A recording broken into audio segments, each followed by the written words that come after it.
முதல் விஷயத்த எல்லாரும் ஒருமித்த குரல்லையும் ஆதரவு கொடுத்தது ரொம்ப நன்றி. ரெண்டாவது, 1/7/2025 முதல் தமிழக அரசால் அறிவிக்கப்பட்டு செயல்படுத்தப்பட்டு வரும் மின்கட்டண உயர்வு பற்றிய கலந்துரையாடல். அதாவது எப்படியாவது நம்ம ஏதாவது பண்ணலாம், நம்ம அசோசியேஷன் மூலியமா யாராவது அதை சார் நம்ம இப்படி பண்ணலாம் அப்படி பண்ணலான்னு ஒரு ஆலோசனை சொல்லுவாங்கன்னு நானும் நம்ம குரூப்ல போட்டு பார்க்குறேன். எல்லாரும் எப்பா இது யாருக்கோ போடுறாரு பழகுதுன்னு நினைச்சு ஒண்ணுமே சொல்ல மாட்டேன்றீங்க. நம்மளுக்கு இல்ல. அப்ப நான் என்னதான் செய்யறது? ஆக்சுவலா இந்த போன மாசத்துல டிஓடின்னு ஒண்ணு போடுறாங்க, இந்த பீக் அவர் இது இருக்கு இல்லையா, அதை போடுறாங்க. ஸ்மார்ட் மீட்டர் வரப்போகுது. நான் நடுவில் சொன்னேன் இல்லைங்களா, போய் டிஎன்இபி சேர்மன் ராதாகிருஷ்ணனை பார்த்தேன் அப்படின்னு சொல்லிட்டு, அந்த டேஃப்ல நம்ம அவங்க தான் இந்த விஷயத்தில் ரொம்ப ஆக்டிவாக செயல்படுறாங்கன்னு. ஏன்னா இந்த டான்சியெல்லாம் ஒன்றுமே அவங்க செயல்படவே இல்லை இந்த விஷயத்தெல்லாம். அதுக்கு நிறைய காரணம் இருக்குது, அப்புறமா தனியாக சொல்கிறேன். அதனால தான் அவங்க வந்த சமயத்தில் அவங்க இந்த சென்னை மண்டலத்துக்கு பொறுப்பாளராக என்ன நியமிச்சிருக்காங்க. அதனால் நானும் அதில் போயிட்டு அவங்ககிட்ட கேட்டு, அதில் ராதாகிருஷ்ணன்கிட்டையும் நிறைய கேட்டேன் நான், என்னென்ன மின்சார வாரியத்தில் பிரச்சனை இருக்குது எங்களுக்கெல்லாம்னு சொல்லிட்டு. ஆனால் அது எல்லாம் அவர் நம்ம கூடயும் சேர்ந்து ஜாலரா அடிக்கிறாரு தவிர அவர் ஒன்றும் தீர்வு சொல்கிற மாதிரியே தெரியல. அது நம்ம ஒரு வெகுஜன போராட்டம் நடத்தினா தான் அதுக்கு ஓரளவுக்கு இந்த நேரம் இந்த எலெக்ஷன் நேரத்தில் ஏதாவது தீர்வு கிடைக்கும். ஆனால் யாருமே எதுக்குமே ரெடி இல்லைன்ற மாதிரி இருக்காங்க. அதனால நான் இன்னும் அதை பற்றி பெருசாக நான் சொல்லலை. இந்த செயற்குழுலையாவது ஒரு முடிவு எடுங்க. நான் சொல்கிறது புரியுதா? டான்பா செப்மா அதெல்லாம் பார்க்காதீங்க. இது சம்பந்தமாக நான் பேசுனது போதும், மின்சாரத்தை பற்றி நான் போட்ட பதிவு போதும். இங்கே ஒவ்வொருத்தவர்களுமே அவங்க கருத்தை சொல்லுங்க. அது என்னன்றதை பார்த்து நம்ம இறுதியாக ஒரு முடிவு எடுக்கலாம். ஏன்னா சில விஷயங்கள் என்னால் தனியாக செய்ய முடியும், சில விஷயங்கள் நீங்கள்லாம் சப்போர்ட் பண்ணிங்கன்னா தான் நான் செய்ய முடியும். நான் சொல்கிறது புரியுதுங்களா? போராட்டம்னு நான் ஒருத்தவங்க போய் கொடி பிடிச்சி நின்னா அவ்வளோதான், முடிஞ்சு போச்சு கதை. இப்போவே எனக்கு நிறைய அச்சுறுத்தல்கள் இருக்குது, நான் அதை சொல்கிறது இல்லை. ஏன்னா இந்த சோஷியல் மீடியாவெல்லாம் ஆக்டிவாக அரசாங்கத்தை எதிர்த்த மாதிரி இருந்தால் நிறைய இது பண்ணுறாங்க, பிரச்சனை பண்ணுறாங்க. அந்த இதில் இன்டெலிஜென்ஸ் பியூரோவிலேருந்து அடிக்கடி ஃபோன் பண்ணி இதுக்கு என்ன பண்ணுறீங்க, அதுக்கு என்ன பண்ணுறீங்க. நானே அவங்கள சொல்கிறது, இதெல்லாம் கேட்குறீங்களே தவிர ஏதாவது ஒரு தீர்வு சொல்கிறீங்களா, இல்லை போய் சிஎம் கிட்ட சொல்லி இதெல்லாம் ஏன்னா அவங்க எல்லாரும் கேட்டு ஆமாங்க இது உண்மைதாங்க கரெக்டு தாங்கன்றாங்க. என்ன அது மாதிரி இருக்குது. அதனால் இந்த விஷயத்தில் என்ன பண்ணலான்றது ஒவ்வொருத்தவங்களும் அவங்க கருத்தை சொல்லுங்கள். கரண்ட் பில்லு ஏற்றலைன்றாங்க கவர்மெண்ட்டில். இப்போ எங்கள் வீட்டுக்கு எப்பவுமே 2 மாதத்துக்கு 16,000 17,000 தான் வரும். இந்த வாட்டி 34,000 வந்துக்குது. அப்புறம் நான் போய் ஆஃபீஸில் கேட்டேன், என்னங்க இது 34,000 வந்துக்குது, ரேடிங் தப்பாக ஏற்றுறாங்களா என்ன பாருங்கன்னு. இல்லைங்க இந்த மாதத்துலேருந்து ஸ்லாப்பு மாறிடுச்சு, ஒரு யூனிட்டுக்கு 11 ரூபா 50 காசு, அதுக்கப்புறம் எக்ஸ்ட்ரா சார்ஜ் என்னென்னவோ போட்டு உங்களுக்கு இந்த அமௌண்ட் வந்துருக்குது, இதை நீங்கள் கட்டி தான் ஆகணும் அப்படின்னாங்க. சரி நீ என்னடா பண்ணுறது சொல்லிட்டு கட்டிட்டேன். அதுக்கப்புறம் அந்த மின்சார மந்திரி அவர் சொல்கிறாரு, வதந்திகளாம் நம்பாதீங்க, நாங்கள் கரண்ட் பில்லே ஏற்றலைன்றாரு. மறுபடியும் இந்த கரண்ட் பில்லு கட்டினதெல்லாம் ஏற்றுன்னு ஆஃபீஸில் போய் கேட்டா அவங்க பேசிக்காரங்க அப்படிதான் சொல்லுவானுங்க. ஆனால் ஏற்றிட்டாங்க, அவனுக்கு பைத்தியக்காரனுங்க, அவனுக்கு எலெக்ஷனுக்கோசம் போய் புழுவுறானுங்க. வராதுங்கன்னு சொல்லுங்க, நாங்க நின்னுறோம். இது சும்மா இப்படி ஒரு மீட்டிங் நடக்குது, வெறும் ஒரு மைக்கை வச்சு, அதுவும் கார்ட்லெஸ் மைக் இல்ல. மொத்தத்துல இந்த கவர்மெண்ட் ஒஸ்ட். சந்திரசேகர் உடனே கை தட்டுறாரு. அதாவது அந்த எம்இஎஸ் பில்லு வருது இல்லையா, அதுவும் பவருக்கு வருது இல்லையா பில்லு, அதை ஃபுல்லாக படித்து புரிஞ்சுக்கின்னு என்னென்ன ஒரு தலைப்புல என்னென்ன போட்டிருக்காங்க, அது எவ்வளவு வருது, அது கால்குலேஷன் என்ன, யாராவது ஒண்ணு சொல்லிட்டா 1,00,000 ரூபாய் தரேன் நான். அந்த டிபார்ட்மெண்ட்ல இருக்கிறவங்களே தெரியும். அவனுக்கே தெரியல. அவங்களுக்கு கேட்டா இது எங்களுக்கு தெரியாது. அங்கிருந்து ஒரு நீ அவரை கேளுமா. அவங்க போறது தான் நாங்க கொடுக்குறோன்றாங்க. மிகப்பெரிய அயோக்கியத்தனம் தான், மிகப்பெரிய அயோக்கியத்தனம். ஆன்லைன்னு சொல்லிட்டு அரசாங்கம் பொதுமக்களை அப்படியே வந்து கொள்ளை அடிக்குது. ஆமா, உள்ளதான். ஜிஎஸ்டி அதாவது நான் இவ்வளவு எல்லாம் செலவாகுது அப்படின்னு சொல்லிட்டு சோலார் போட்டேன் நான் ஒரு 25 கிலோவாட்டுக்கு. உலகத்துல எங்கேயுமே கிடையாதுங்க. நம்ம சூரிய ஒளி இயற்கையிலிருந்து எடுக்கிற கரண்ட்டுக்கு அதுக்கு சார்ஜ் ₹1 வந்து அவனுக்கு நம்ம நெட்வொர்க்கிங் சார்ஜஸ் போடணும். இந்த இந்தியாவில கூட எந்த மாநிலத்திலையும் கிடையாது. கவர்மெண்ட் தான் தரணும் அதுக்கு. அது என்ன அர்த்தம்? நீ வந்து மரபு சாரா எரிசக்தி காத்து இதுவோ அல்லது இதையோ யூஸ் பண்ணவே கூடாது. அப்படி பண்ணா எங்களுக்கு வரக்கூடிய லாபம் எல்லாம் எங்க போறது? இந்த நம்ம வந்து தெர்மல் பவர்ல கறி வாங்குறோம், எல்லாம் வாங்குறோம் இல்லையா, எவ்வளவு டெண்டர் விடுறோம். அதாவது இன்னைக்கு வந்து நம்ம வந்து உங்ககிட்ட இருந்து என்ன காப்பாத்துங்க, திருடங்கிட்ட இருந்து காப்பாத்துங்க எல்லாம் கிடையாது. அரசாங்கத்துக்கிட்ட இருந்து பொதுமக்களை காப்பாத்துங்க. அது நான் இந்த அரசாங்கம் அந்த அரசாங்கம் சொல்ல, அதுல மத்திய மாநில அரசாங்கத்துல வந்து யாருமே ஒருத்தவங்களுக்கு ஒருத்தவங்க சலிச்சவங்க இல்ல, ரெண்டுமே தான். அந்த அளவு போட்டு சின்ன ஆளுங்களை வந்து பண்றாங்க. அது நம்ம இவரு கூட வந்து இன்னைக்கு காலையில ஒரு இது அனுப்பிச்சாரு காமராஜ், ஒரு ஆடுங்க சுத்தி சுத்தி வர்ற மாதிரி தான் நம்ம வந்து பார்த்து, அது 100க்கு 100 உண்மை. ஆனா நம்ம வந்து யாருமே வந்து இங்க 4 நாக்கு 8 நாக்கு சண்டை போட்டு ஒருத்தன் குடிபிடி சண்டை போடுறாங்களே தவிர கண்ணுக்கு தெரியாம போறத பத்தி யாருமே அது தெரியல. ஆக்சுவலா இந்த MES அந்த இது வந்து பில்லுன்றது ஒரு பெரிய ஸ்கேம், ஒரு பெரிய ஃப்ராட் தனம் நடக்குது. அது போய் கேட்டா எவனுமே பதில் சொல்ல மாட்டான், எவனுமே பதில் சொல்ல மாட்டான். அங்க போ இங்க போ, இதை விட ஒரு நான் என்னத்த சொல்றது, அதாவது நம்ம முதலமைச்சரை பார்க்க லட்சக்கணக்கான பேர் வந்து வெயிட் பண்றான், எங்க பிரச்சனையை தீரு எங்க பிரச்சனையை தீருன்னு. அவங்கள தேடி போறாங்க. இப்ப இவர் இங்க இருந்து அங்க போய் ரோட்ல போய் நான் பார்க்க போறேன்றார். அவன் பிரச்சனையை தீர்த்தாலே எவ்வளவு சப்போர்ட்டா இருக்கும். எல்லாம் நாடகம் நாடகம் நாடகம் நாடகம். மத்திய அரசா இருக்கட்டும் மாநில அரசா இருக்கட்டும் எல்லாமே நாடகம் தான். அதுல வந்து என்ன நம்ம பேசுறது?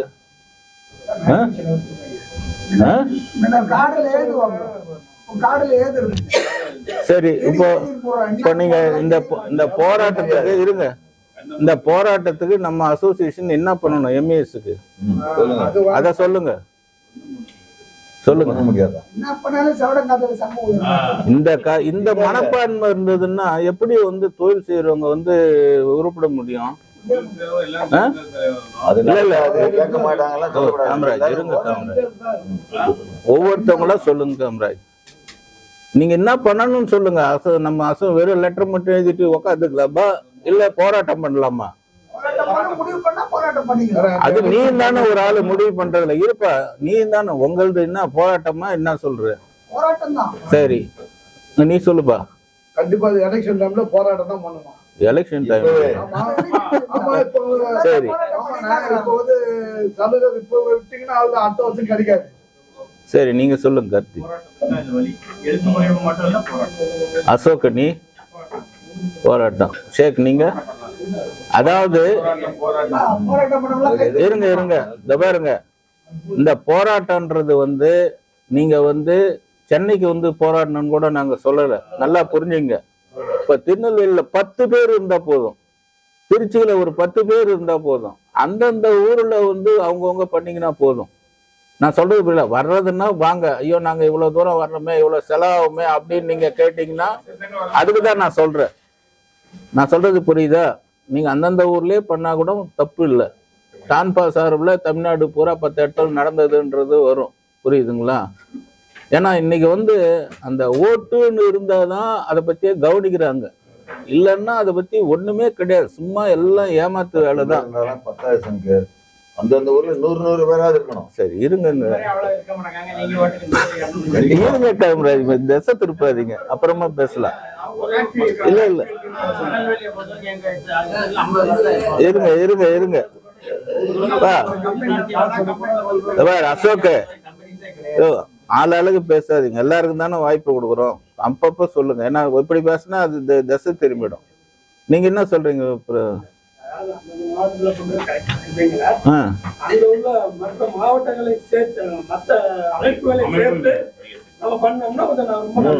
அது நல்லதுதான், நம்ம ட்ரை பண்ணுவோம். இப்போ வணிகர் சங்க பேரமைப்போ அல்லது பேரவையோ இவங்களெல்லாம் கேட்கலாம்.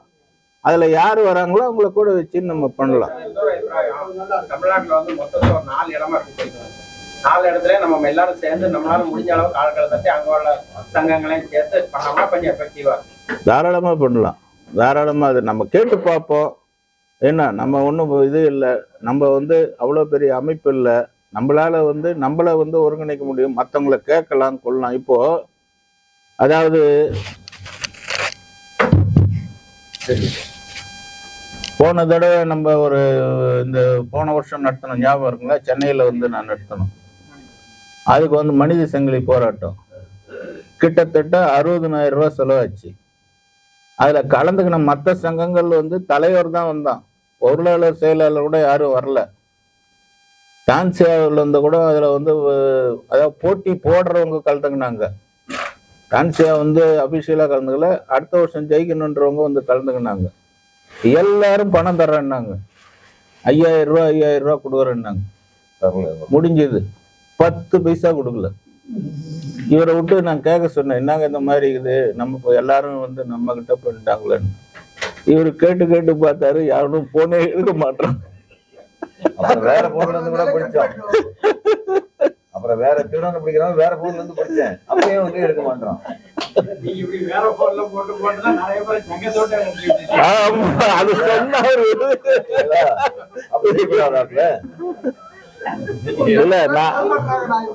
இல்ல நான் இன்னைக்கு காலைல கூட வந்து சொன்னாரு இதெல்லாம் இப்படி இப்படின்னு. ஐயா பொறுமையா பேசுங்க. இல்ல அவர் வந்து நல்ல எண்ணத்துல தான் அது பண்றது. ஆனா அதை சில பேர் இந்த பாருங்க, தூங்குறவனை எழுப்பலாம், இவரை வந்து ஒரு காரணமா வச்சு சொல்றவங்கள நம்ம வந்து இவரை இது பண்ண கூடாது. நான் சொல்றேன். ஆமா, அதான் அக்கறையோட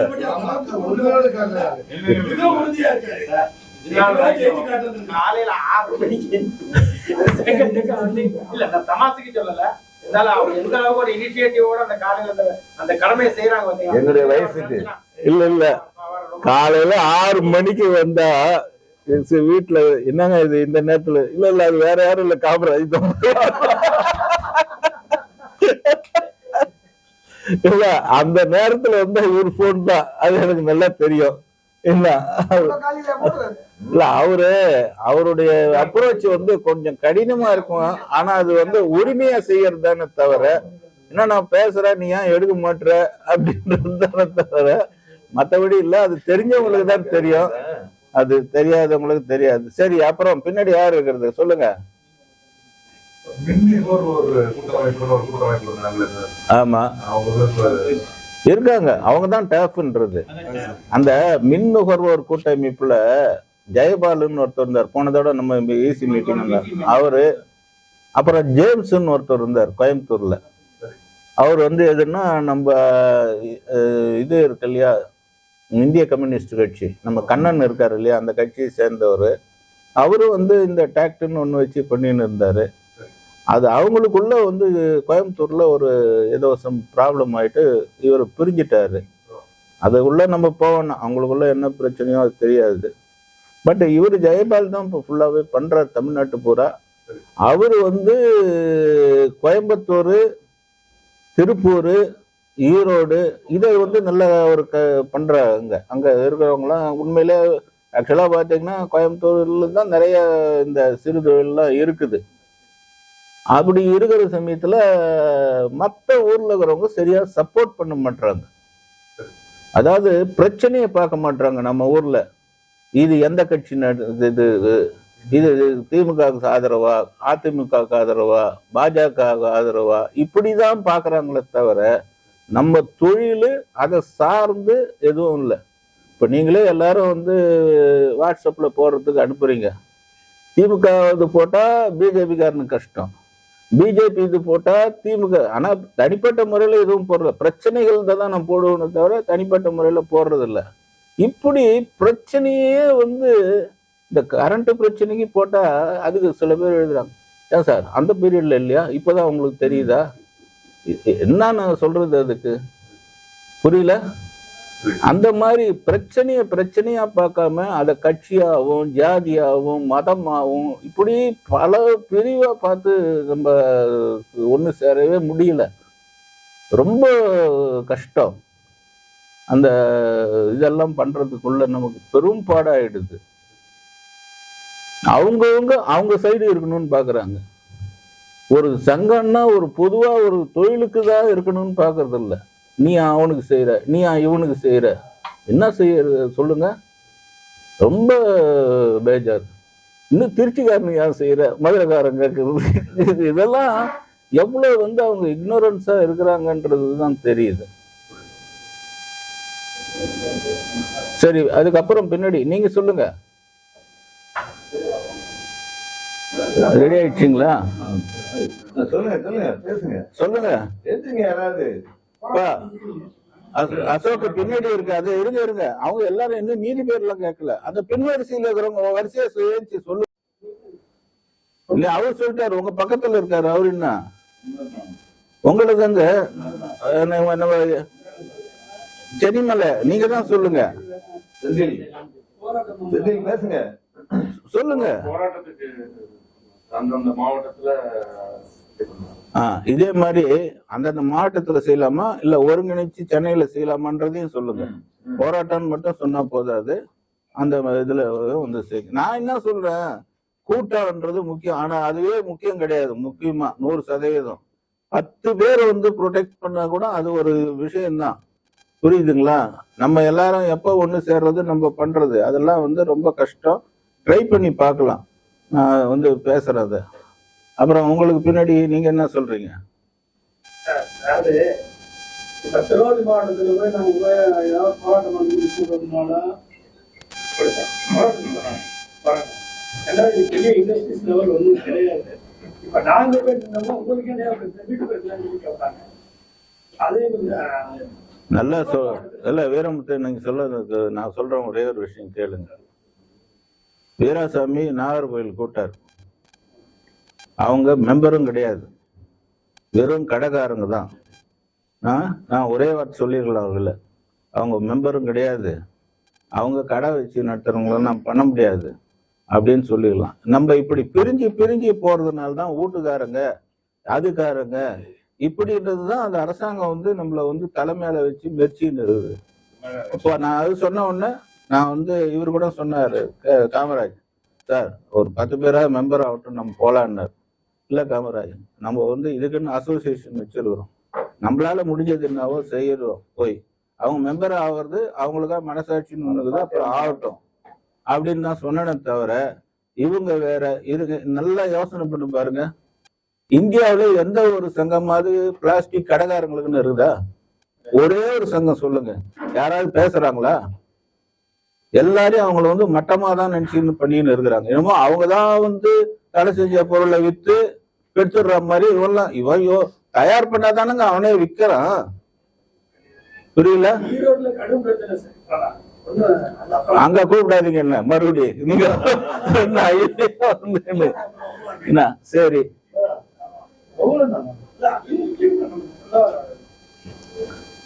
அதனால நான் என்ன சொல்றோம், இது ஒண்ணு சொல்றேன், மாவட்டத்துல செய்ய முடியலையா தயவு செய்து சென்னைக்கு வந்துருங்க. மாவட்டத்துல செய்ய முடியாதவங்க இந்த மாதிரி ஏதாவது இருந்து இல்லைங்க, நாங்க ஒரு 5 பேர் தான் 6 பேர்னா தயவு செய்து சென்னைக்கு வாங்க, சேர்ந்து செய்யலாம். விருப்பம் இருக்கிறவங்க வாங்க, அங்கேயே முடிஞ்சவங்க அங்கேயே செய்யுங்க, நான் வேணாம்னு சொல்ல. புரியுதா? அதெல்லாம் பண்ணுவோம், அதெல்லாம் நம்ம கலந்து பேசிதானே பண்ணுவோம். முதல்ல போராட்டம் பண்ணுவோமா வேணாமான்றத முடிவு பண்ணுவோம், அதுக்கப்புறம் அந்த டேட் அதெல்லாம் பண்ணிக்கலாம். நான் சொல்றது தெரியல. அதை எப்படி பண்ணணுமோ நான் பண்ணிக்கிறேன். பிரஸ் மீட் வச்சு அதை எப்படி இது பண்ணி மற்றவங்க நம்ம பண்ணோம்னா, இந்த இவர் சொன்னார் இல்லையா, டேப் அந்த மின்னுக்கு ஒரு கூட்டமைப்பு, அவங்க ரெடியா இருக்கிறாங்க பண்றதுக்கு. நான் சொல்றது புரியல. அதனால அது எல்லாருமே பூனைக்கு மணி கட்டுறது யாருன்னு தான் பார்த்துன்னு இருக்கிறாங்க. அதை நம்மளே கட்டுற மாதிரி இருக்கலாம், அதை பத்தி ஒண்ணும் இல்லை. அப்புறம் செல்வம் சொல்லுங்க. ஒரு அமைப்பு லைன் போட்டு மொத்த யூஸ் பண்ற எல்லா சங்கத்தையும் சேர்க்கணும். சரி, ஓகே, சரி, மாவட்டம் பண்ணா நல்லது. சரி, அங்க ஒரு 300 பேர் என்ன கூட 33 மாவட்டத்தையும் கணக்கெடுக்கும். ஆமா, பிரமாதமா இருக்கும். எல்லா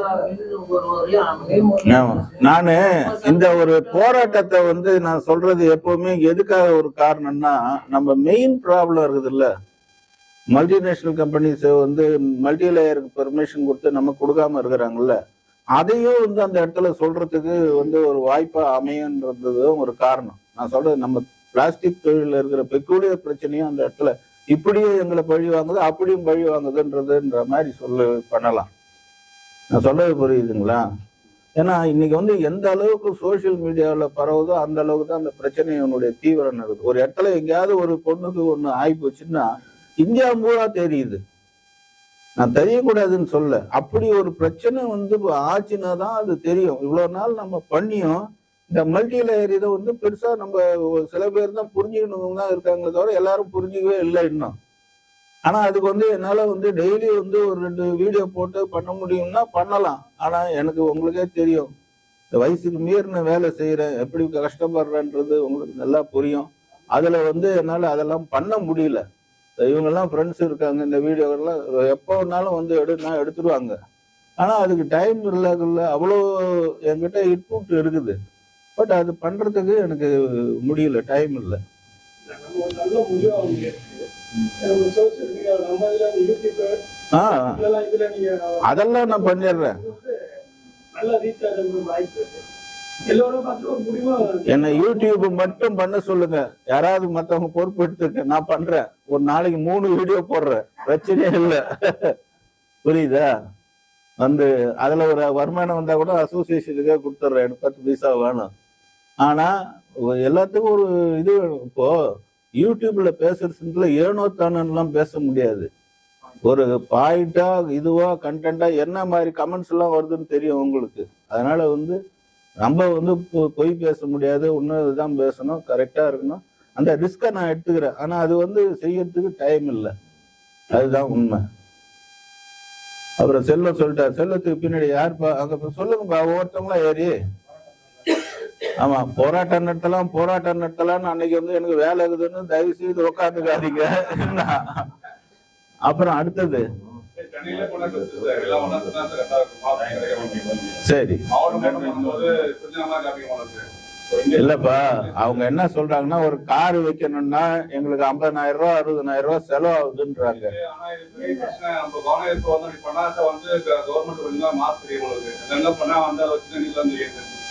சரி, அப்புறம் அவர் முன்னாடி இருக்காரு யாரு?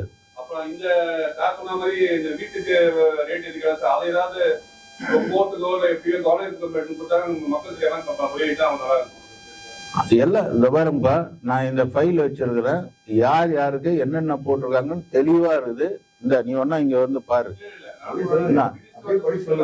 இல்ல அது பெருசு, 10 பக்கம் இருக்கு. அது வந்து நம்ம கோர்ட் மூலியமாவோ இல்ல வேற மூலியமாவோ வந்து புரியணும் சார், எப்படி புரியுது கவர்மெண்ட் மக்களுக்கு. 180 கேஸ் கண்டெம்ட் கேஸ் கவர்மெண்ட் மேல. எவ்வளோ கண்டெம்ட் ஆஃப் கேஸ்? 180. இந்த நான் சொன்னேன் இல்லையா, சோலார்ல வந்து இந்த டிஓடின்றதுக்கு போடுறாங்க, நம்ம அங்க இருந்து எடுத்தா கூட நெட்வொர்க்கிங் சார்ஜஸ் ஒன்று போடுறாங்கன்னு. அதை என்ன பண்ணாங்க, கோர்ட்ல போய் கோர்ட்டே கொடுத்துடுச்சு, பண்ணக்கூடாது இவங்க பண்ணிடுங்கன்னு சொல்லிட்டு. இவங்களும் அதை பண்ணிட்டு போய் எல்லா ஆபீஸ்ல கேட்கறாங்க, எவனுமே செய்யல. என்ன பண்ணாங்க, ஒரு ஆளுங்கட்சிக்கு ஆதரவான ஒரு ஓடாத ஒரு விசைத்தறி மில் ஓனரை போட்டு அது வந்து இல்ல தப்புன்ற மாதிரி போட்டு, அதுக்கு வில்சன் தெரியும்ல யாருன்னு, டிஎம்கேனுடைய அவரை வச்சு, அவருக்கு மட்டும் இந்திய எம்பி தான், இப்பதான் அவர் கண்டினியூவா 2வது டைம் கொடுத்துருக்காங்க, அதை தடை வாங்கினார் அவரு. இந்த கோர்ட்டு அவருக்கு மட்டும்தான் தடை கொடுத்தது அந்த இதுக்கு. ஆனா அதை எல்லாருக்கும் பண்ண ஆரம்பிச்சுட்டாங்க.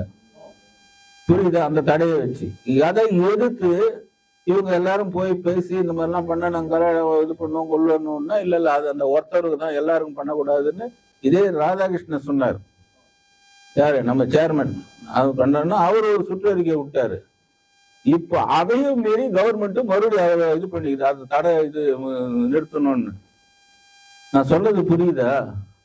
அதாவது 180 இப்போ நம்ம கேஸ் இருக்குல்ல, நம்ம கேஸ் கவர்மெண்ட் ஆர்டர் போட்டுடுச்சு மறுசுழற்சி செய்யற பிளாஸ்டிக் பைகள்லாம் அது அடுத்த அஜெண்டா பேசுவோம் பண்ண சொல்லி. இன்னை வரைக்கும் பண்றாங்களா? அதாவது ஒவ்வொரு அரசாங்கத்துல இருக்கிற அதிகாரிகளும் எல்லா டிபார்ட்மெண்ட்லும் ரஞ்சத்துல ஒவ்வொருலையும் புழுத்து போயிருக்கிறானோ. அதுல அவ்வளவு வருமானம் அவங்களுக்கு லஞ்சம் வாங்குறாங்க. இது அரசாங்கத்துக்கு சொன்னாலும் அவங்க ஒண்ணுமே பண்றது இல்லை. கோர்ட்ல போய் ஆர்டர் வாங்கினாலும் அந்த ஆர்டருக்கு மதிப்பு கிடையாது. இது எல்லா ஆட்சியும் தான். நான் தனிப்பட்ட முறையில இந்த ஆட்சி இது இருக்கிறதுனால சொல்றேன், இது ரொம்ப மோசம். அந்த மாதிரி ஹைகோர்ட்ல நம்ம ஒரு பெஞ்சு 2 ஜட்ஜி கொடுத்த ஆர்டர், அதுக்கு மரியாதை இப்படிதான். அதனால 2 விஷயம்தான் இன்னைக்கு இருக்கிற உலகத்துல. ஒண்ணு பணம், 2வது பலம். பலம்னா ஆட்களை திரட்டி வச்சு காமிக்கிறது, அதுதான். இல்ல வேற எதுவுமே எந்த உத்தரவுக்கும் அரசாங்கம் ஒண்ணுமே பதில் கொடுக்கறது இல்லை. சரி, அடுத்தது குமார். சொன்ன மாதிரி அது அரசாங்கத்தை மக்கள் பலம் ஜாஸ்தி காமிக்கணும். இப்ப நம்ம கால வரையும் பண வரையும் நம்ம ரெண்டு மூணு கட்ட ஒரு 8 கட்டம் நம்ம பண்ணிட்டோம். நமக்கு அவர் எதிர்பார்த்தவங்க இல்லைன்னா கூட ஓரளவுக்கு கொஞ்சம் படிச்சாங்க. இது நம்ம திரும்ப நம்ம இதை பண்றது நிறைய எந்த ஒரு இதுவும் கிடையாது. நம்மளுக்கு நம்ம கால வரையும் பண வரையும் நம்ம எல்லாம் சேர்ந்து பண்ணாலும் கூட கவர்மெண்ட் பண்றது பயன் தான் இருப்பாங்க. அவங்க எந்த ஒரு இதுவும் யாருக்காகவும் அவங்க கொடிகளை மாற்ற மாட்டாங்க. நீங்க எடுத்த முடிவுக்கு நாங்க அவங்க கூட நான் இப்ப வீட்டுக்கு அவங்க ஏத்தலன்னு சொன்னாங்க.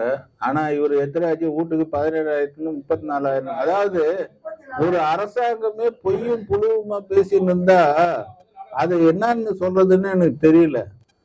அதனால சரி, உங்க கருத்து அது நீங்க சொல்றது. அதாவது இப்படிதான் எல்லாருமே விரக்தியின் விளிம்புல தான் இருக்கிறோம். ஆனா நம்ம தொழில் செய்யறதுனால அந்த ஒரு இது இல்லைன்னா நம்ம ஒரு ஏதோ எங்கேயோ வேலை செய்யறோம்னு வச்சுங்க, கவர்மெண்ட் போயிடலாம். இப்போ நம்ம தொழில் செய்யறோம். இப்போ பாக்கெட்ல இருந்து ஒரு மாசத்துக்கு 10,000 ரூபாய் போகுதுன்னா அது நம்ம தானே கொடுத்தாகணும். அதாவது ஒரு 3 மாசம் 6 மாசம் உங்களுக்கு டெபாசிட் இருந்தாலும் நீங்க ஒரு நாள் இல்லைன்னா அடுத்த நாள் காலைல 7 மணிக்கு கட் பண்ண வந்துக்கிறேன்னு சொல்றான். அதுக்கு அப்புறம் அது கருத்து அது ரீ கனெக்ஷன் சார்ஜ், பெனால்டி சார்ஜ், இந்த சார்ஜ், அது 4-5 சார்ஜ் வாங்குறான். நான் சூளை ரோட்ல வச்சிருந்த ஆபீஸ் தெரியுங்களா, அதுல 2 கனெக்ஷன் இருக்கு.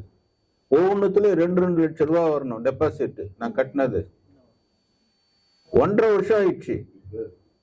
நான் எழுதாத லெட்டரே கிடையாது. பிரைம் மினிஸ்டர் வரைக்கும் எழுதிட்டேன். இதுக்கு மேல யாருக்கு எழுதுறது? இது ட்ரம்ப்புக்கு தான் எழுதணும்னு நினைக்கிறேன். இன்னும் வரைக்கும் ஒரு பைசா கொடுக்க மாட்டாங்க. ஒரே ஒரு பைசா கொடுக்க மாட்டாங்க. இங்க போ அங்க. அதனால நம்ம கட்டின பணமே வரவாது போகுது. பயமா இருக்குது அரசாங்கத்துல. அவ்வளவு மோசமா இருக்குது. அதனால இதை நம்ம நீங்க சொல்றது உண்மைதான். விரயம் இல்லாது வேற என்னதான் பண்றது? நம்ம எதிர்ப்பை எப்படிதான் காமிக்கிறது? சரி, பார்ப்போம். அடுத்தது துளசி சொல்லியா? சென்னை மாவட்டம் மாதிரி திருச்சி, மதுரை, கோவை, அது ஒரு 5-6 செலக்ட் பண்ணி அவங்க அதுதான் சொல்றோம். அது பண்ணலாம். நம்ம சென்னையில நம்ம பண்ணிடலாம். அதுதான் நானும் சொன்னேன். சரி, ஓகே. அடுத்தது பின்னாடி யாரு அவரு? ஏழு சொல்ல. நீ தொழில் செய்யறது தானே?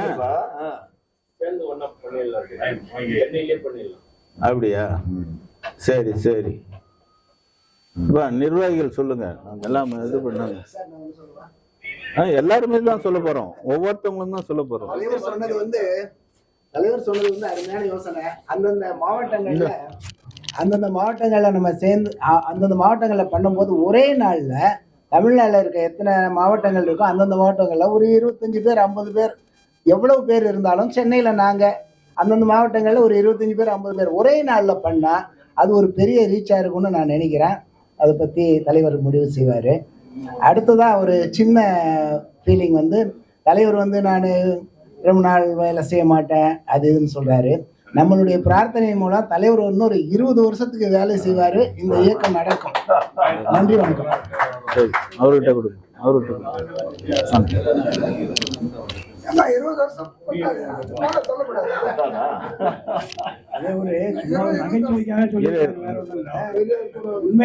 இப்படி வச்சு உண்மையான விஷயம் என்னன்னு கேட்டா வீராசன் இப்படி வச்சு பேசுங்க. இல்ல இப்படி இப்படி அது என்னன்னு கேட்டா அவரு சங்கத்துக்கு மாசம் ஒரு 50,000 ரூபாய் சம்பாதிச்சு கொடுக்க வரைக்கும் அதனால ஒன்றும் வாய்ப்பு அவர் தலைவராக இருக்கிறதுல இருந்து இருக்காதுன்னு போறதுக்கு வாய்ப்பு இருக்கான்னு நினைக்கிறேன். சரி பார்ப்போம். நீங்க விஷயத்த பேசுங்க. போராட்டத்தை பத்தி பேசுங்க. அதாவது நான் வந்துட்டு சென்னைக்கு வந்துடுறேன். சரி. ஆமா. எவ்வளவு பேரை கூட்டின்னு வரீங்க? என்னை கூட்டி வந்துடுறேன்.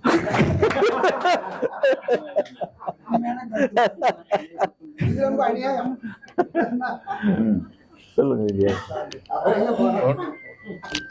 ஒன்றும் இல்லைங்க. ஒரு இடம் இருக்குது. நான் 5 லட்சம் ரூபாய் வாடகை கொடுத்துருந்தேன். 11 வருஷத்துக்கு அப்புறம் 12 லட்சம் 5 லட்சம் ரூபாய் ஃபைன் போட்டிருக்கான் வாடகைக்கு இந்த இடம். அப்புறம் கடைசியில் அது போயிட்டு இபியில் முக்கியமான ஆள் எனக்கு தெரியும். அவரை வச்சு என்னென்னமோ பண்ணி இப்போ 1.5 வருஷமா அந்த இது நின்று இருக்குது. பட் மறுபடியும் 2 வருஷத்துக்கு அப்புறம் மறுபடியும் ஒரு நோட்டீஸ் வரும். 5 லட்சத்தை வட்டி பெனால்டி எல்லாம் போட்டு வரும் அப்படின்றாங்க. அதுல என்ன மெயினாக்கா இப்போ அந்த லெட்டர் தூங்குது. இப்போ பூட்டியாச்சு. ஏன்னா இது தப்பு. 10 வருஷத்துக்கு மேல வேல்யூ கிடையாது அதுக்கு.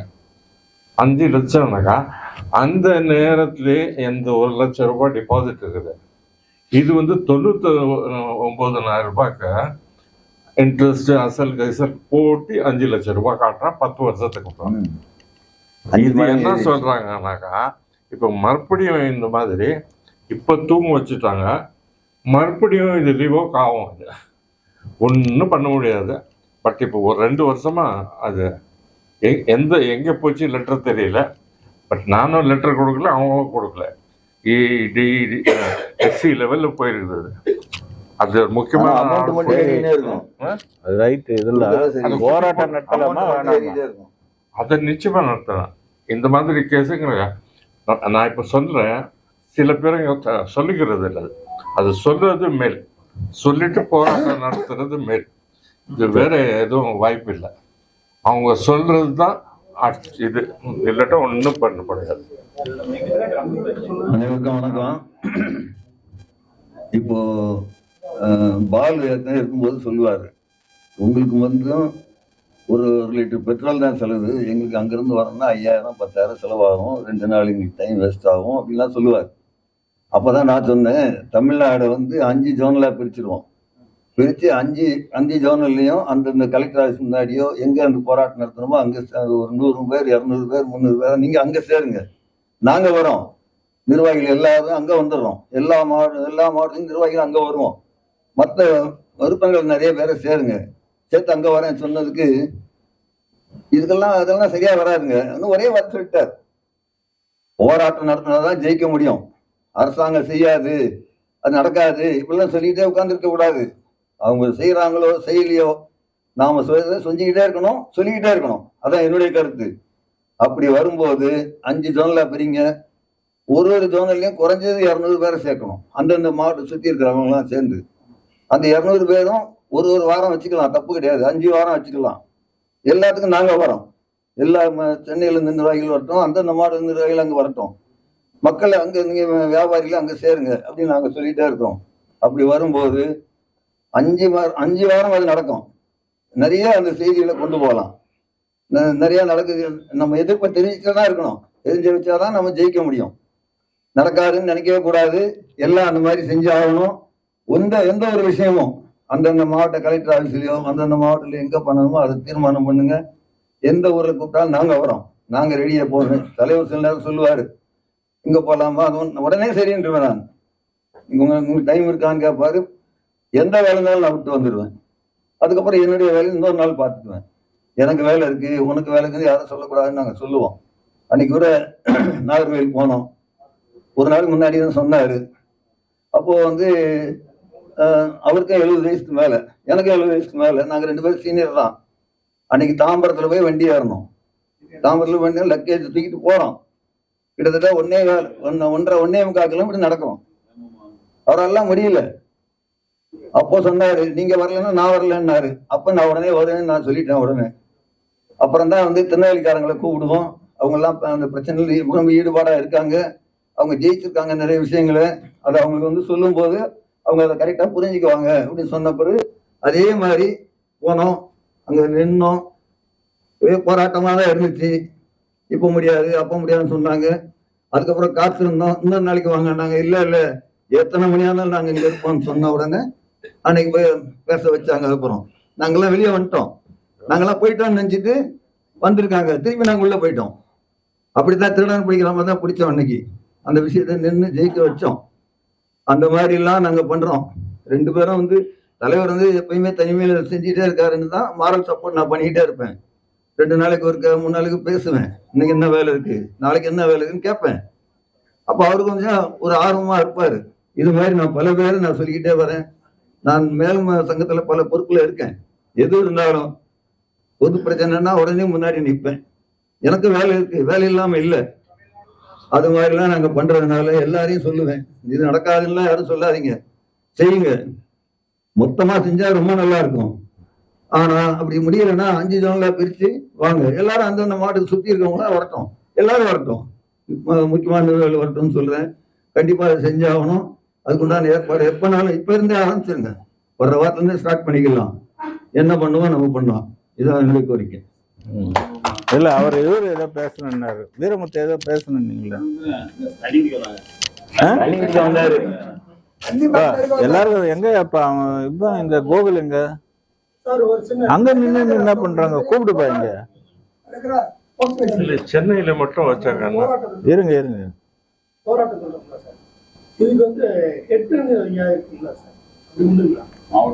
எது கொடுங்க, என்னது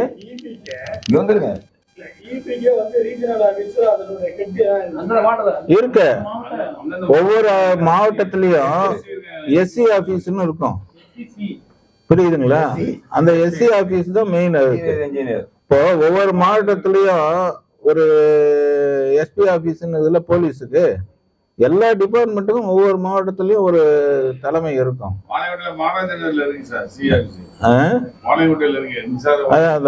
அது இருக்கும், ஒரு எஸ்சி ஆபீஸ் இருக்கும். அதாவது அந்தந்த மாவட்டத்துல செய்யற சமயத்துல என்ன ஆகும்னா, அது என்ன ஒரு சப்போர்ட் வரும்னா, நம்ம அசோசியேஷன் ஒரு லெட்டர் பண்ணி கொடுப்போம். அதை நீங்க உங்க லெட்டர் பேட்ல ரெடி பண்ணி ஒவ்வொரு இதுன்னா இத்தனை பேரும் தமிழ்நாட்டுல இருந்து ரெப்ரசன்டேட்டிவ் வருது, எல்லா மாவட்டத்துல இருந்தும், புரியுதுங்களா? அப்போ இது ஒரு நமக்கு எலெக்ஷன்ல பாதிப்பை உண்டாக்கக்கூடிய ஒரு பிரச்சனைன்னு. நம்ம சென்னையில மட்டும் நடத்தினா சோசியல் மீடியாவுடைய ஒரு இது கிடைக்குமே தவிர, என்ன இங்க இருந்தாலும் அங்கேயும் நீங்க லோக்கல்ல செய்யற சமயத்துல உங்க அசோசியேஷனுக்குன்னு ஒரு பெரிய ஒரு இமேஜ் கிடைக்கும். அது இத்தனை மாவட்டத்துல செஞ்சாங்கன்ற ஒரு அந்த எஃபெக்டும் வரும்.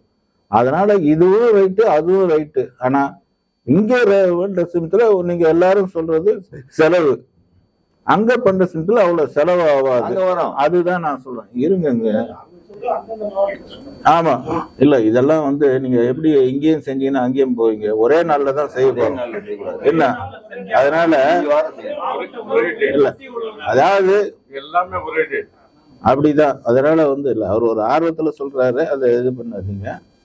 அதுதான் இந்த மாதிரி இருக்கு. நீங்க தாராளமா சென்னைக்கு பண்றதுன்னா எனக்கு ரொம்ப சந்தோஷம். நீங்க இல்லைங்க இந்த மாதிரி மெம்பர் எல்லாருக்கும் செலவாகுது, என்கிட்ட வருமானம் இல்லை, நாங்க அங்கேயே பண்றோம்னா அதுவும் சந்தோஷம் தான்.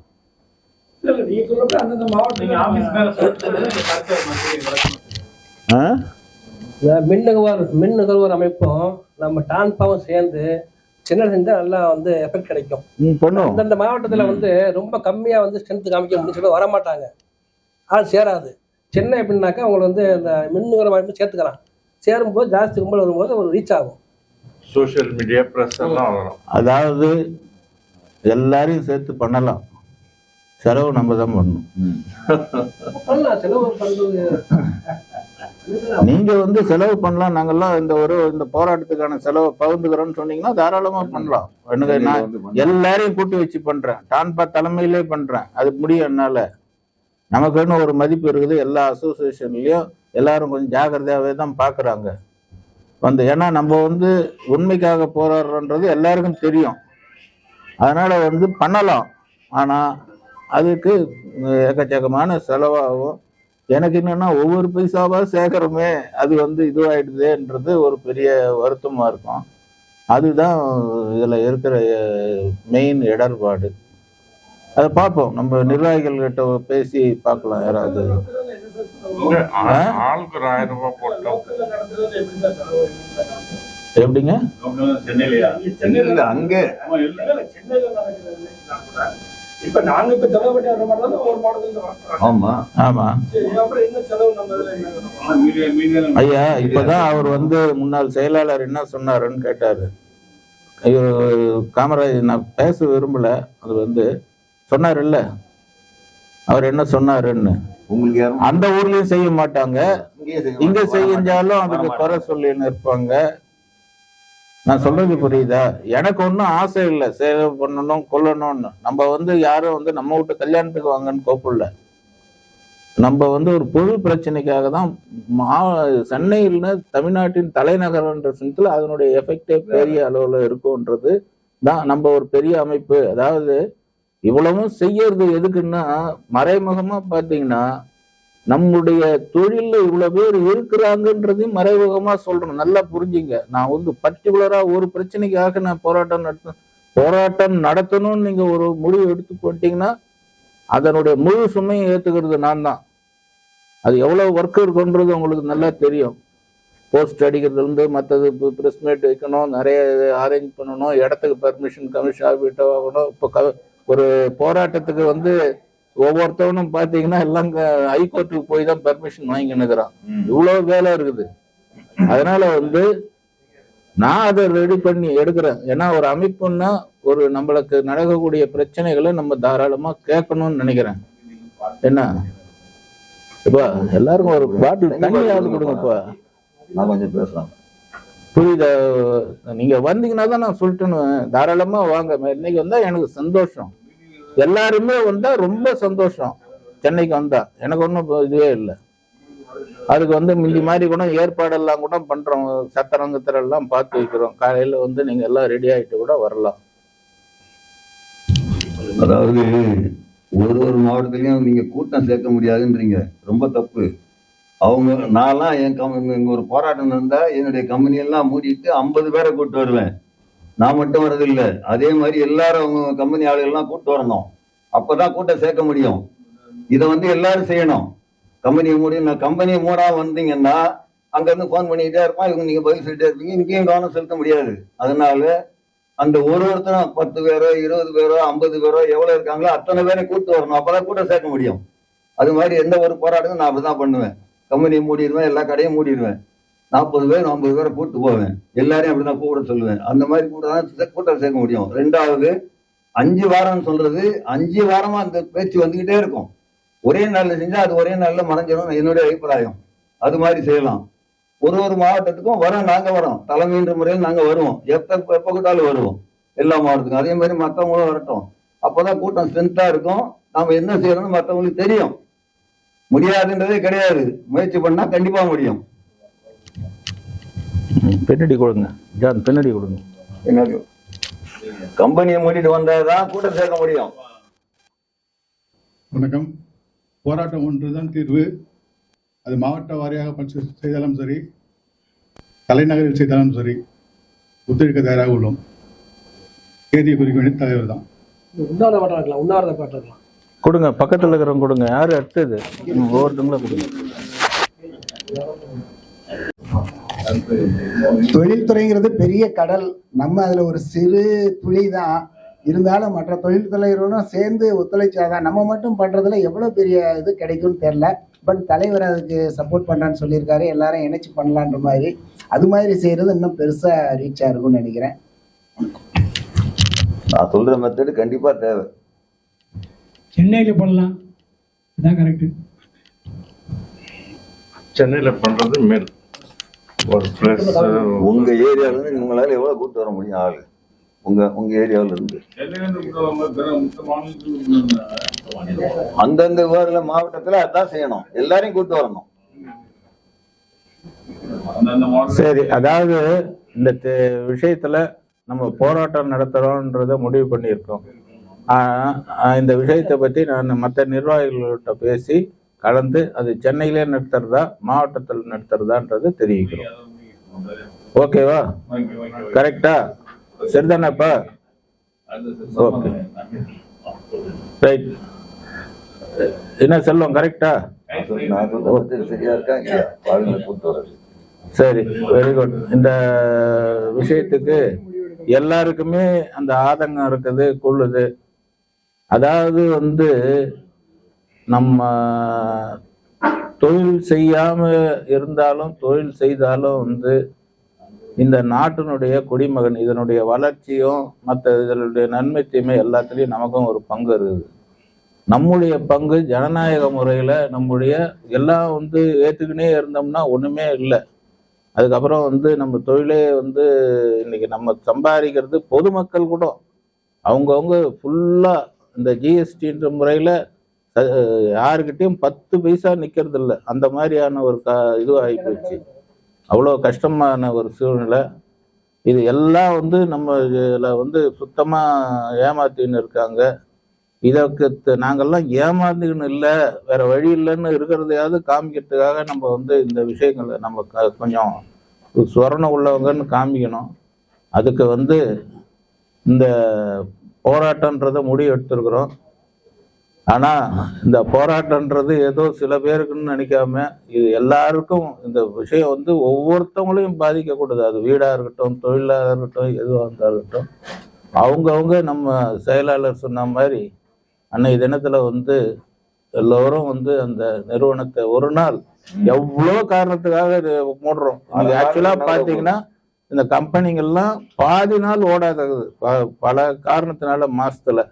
அதனால நமக்காக ஒன்று பண்றோன்றத மனசுல வச்சு எல்லாரும் ஒத்துழைக்கணும்னு கேட்குறேன். இந்த விஷயத்துக்கு எல்லாரும் ஒருமித்த குரலில் ஆதரவு கொடுத்ததுக்கு மிக்க நன்றி, வணக்கம். அடுத்த நிகழ்ச்சி நேரில் 23/6/2025 அன்று தமிழக அரசால் அறிவிக்கப்பட்டுள்ள அரசாணை எண் 104 பற்றிய கலந்துரையாடல்.